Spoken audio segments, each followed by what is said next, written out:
Well, good evening to you all. Fellow Americans, Irish friends, distinguished guests. I'm Mike Pence, and I'm the 48th Vice President of the United States of America, and it is my honor.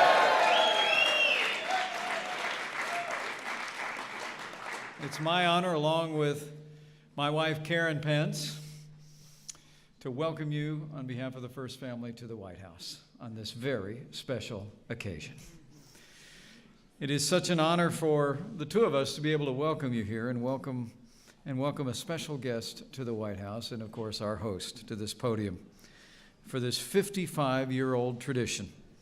Since Irish Ambassador John Joseph Hearn left a box of Ireland's most famous symbol at the White House in 1952, the Shamrock Exchange has grown to become a festive sign of enduring friendship during this memorable week and an eternal bond between the American people and the people of Ireland. You know, the Irish are one of the strongest and most beautiful threads in our national fabric here in the United States. For centuries, the sons and daughters of Ireland have come here from across the Atlantic. More than 32 million Americans now trace their heritage back to the Emerald Isle. And I say with a grateful heart and deep humility, I'm one of them.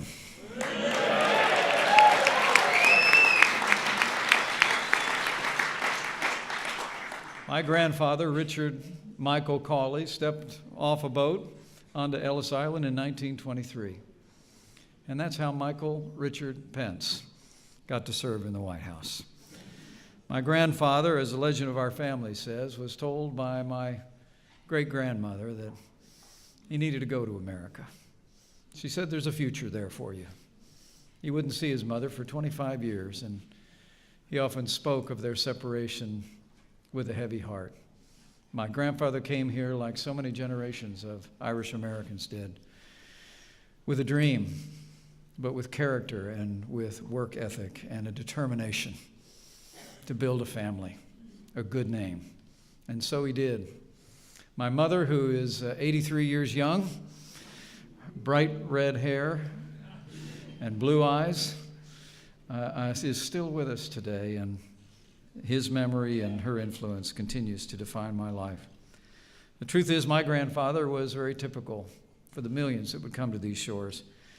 He embodied all that was best about the Irish: sturdy work ethic, faith in God, love of family, patriotism. And those are the enduring contributions of people of Irish descent in the history of this country. It's extraordinary to think of the contributions that the Irish have made in every single American conflict since our Revolutionary War. The Irish people have enriched America in incalculable ways, and they always will. And when I speak of those character qualities, I know that they apply to the two people that we have the privilege of introducing tonight. First is our special guest. It's my high honor to invite him to the podium, along with our host. So, ladies and gentlemen, please join me in welcoming the Taoiseach of the Republic of Ireland, Enda Kenny, his wife, Fionnuala, and my friend, the 45th President of the United States of America, Donald Trump.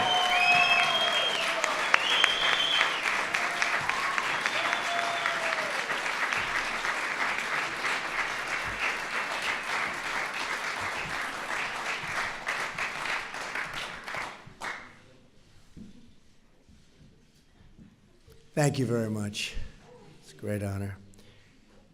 Taoiseach, Mrs. Kenny, Ambassador Anderson, Dr. Lowe, Vice President Pence, and distinguished guests, we gather here today in the White House to take part in the traditional Shamrock ceremony and to celebrate the strong ties between the United States and a truly great country, Ireland.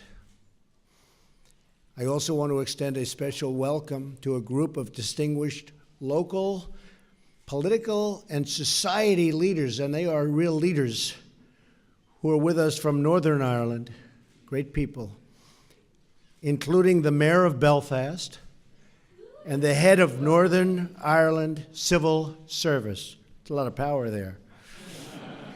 Lord Mayor Kingston and Sir Malcolm McKibben. And it's wonderful to have you. Where are you, folks? Where are you? Where are you? Thank you. Thank you. And they're going to be having a great Open Championship very soon. I know that, right? At a great course. At a great, great course. St. Patrick's Day has become a truly important occasion in the United States, one embraced by Americans of all faiths and of all backgrounds. I've been to many of them, and we love it. The Shamrock Ceremony is a tradition that symbolizes the bond between our two countries.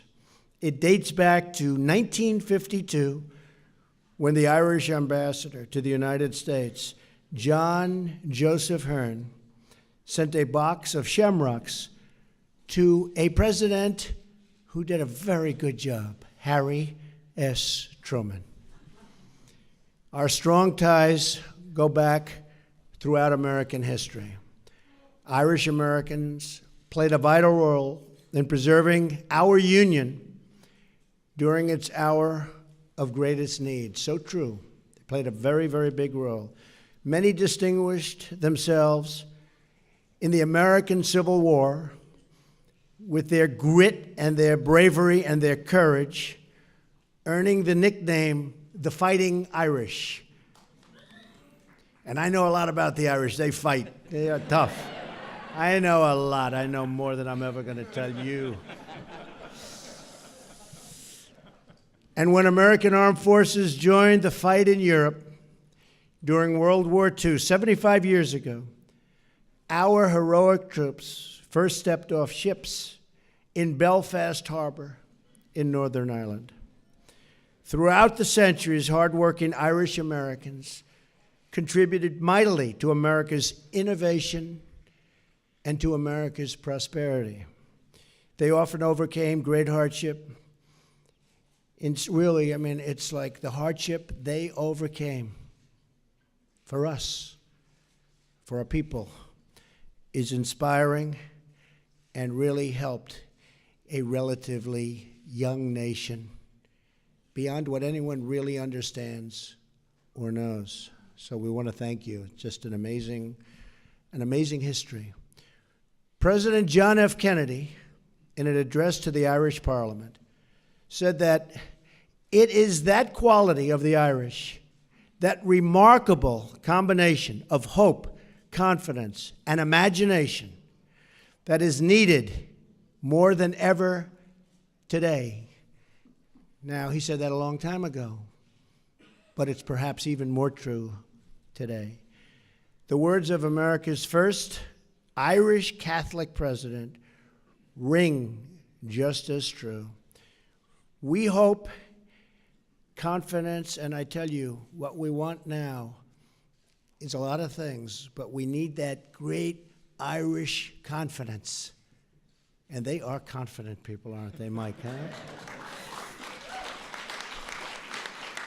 And I'll tell you what, we all want it together to grow in the 21st century. And grow we will. As I say, bigger and better and stronger than ever before. We must have the hope to believe in a better future, the confidence to pursue it, and the imagination to figure out how to get there. A new optimism is sweeping across our nation. You see that when you look at the numbers. The optimism is at the highest level in many, many years. And as America gains renewed strength, Ireland will find us to be an ever-faithful partner and an always loyal friend. We will be there for you, and we will be there for you.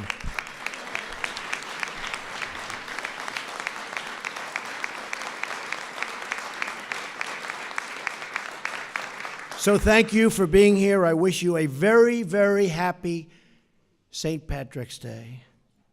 And God bless you, and may God bless Ireland and Northern Ireland. Okay. And may God bless America. Thank you very much. Thank you. Thank you very much.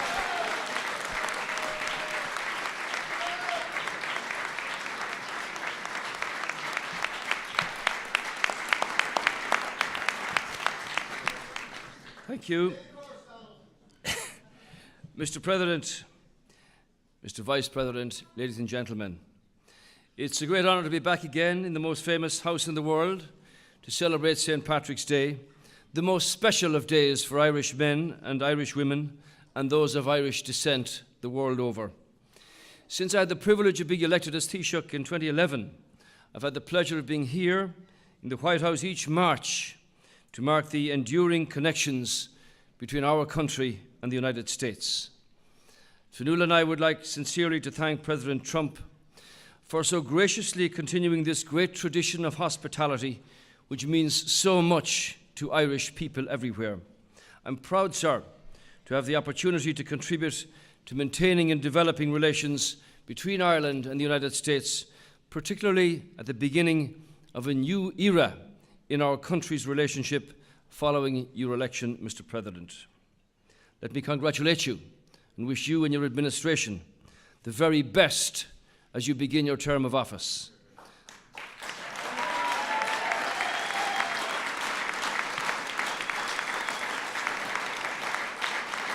This job, the job you hold, is exceptionally demanding and exceptionally difficult.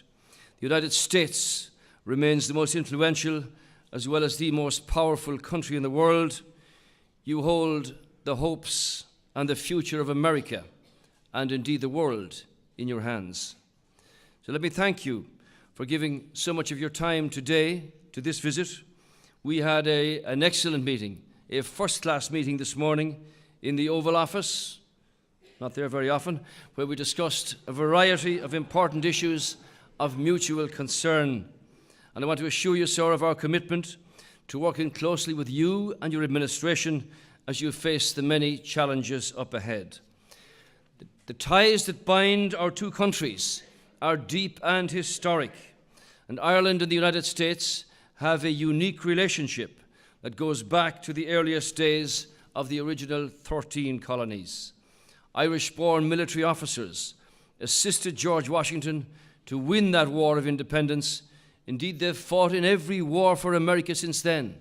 And this very house was designed by James Hoban from Kilkenny, modelled in part on Leinster House in Dublin, where the Irish Parliament has met on our own independence since 1922. And it's fitting that we gather here each year to celebrate St. Patrick and his legacy. He too, of course, was an immigrant. And though he is, of course, the patron saint of Ireland for many people around the globe, he's also a symbol of, indeed, the patron of immigrants. Here in America, your great country, 35 million people claim Irish heritage, and the Irish have contributed to the economic, social, political, and cultural life of this great country over the last 200 years. Ireland came to America because deprived of liberty, deprived of opportunity, of safety, of even food itself, the Irish believed. And 4 decades before Lady Liberty lifted her lamp, we were the wretched refuse on the teeming shore. We believed in the shelter of America, in the compassion of America, in the opportunity of America. We came and we became Americans. We lived the words of John F. Kennedy long before he uttered them. We asked not what America could do for us, but what we could do for America, and we still do. We want to give and not to take. We know the Irish have built the bridges and the roads, protected the public as firefighters and police officers. They've cared for the sick in hospitals, entertained as poets, as singers and writers, as politicians, as judges and legislators, and as entrepreneurs. They provided hundreds of thousands of jobs for Americans including most recently in exciting technology companies. Two-way trade in goods is approaching $100 billion a year at the moment. Irish firms employ 100,000 people across 50 states in the US, and we want to build on this for the future.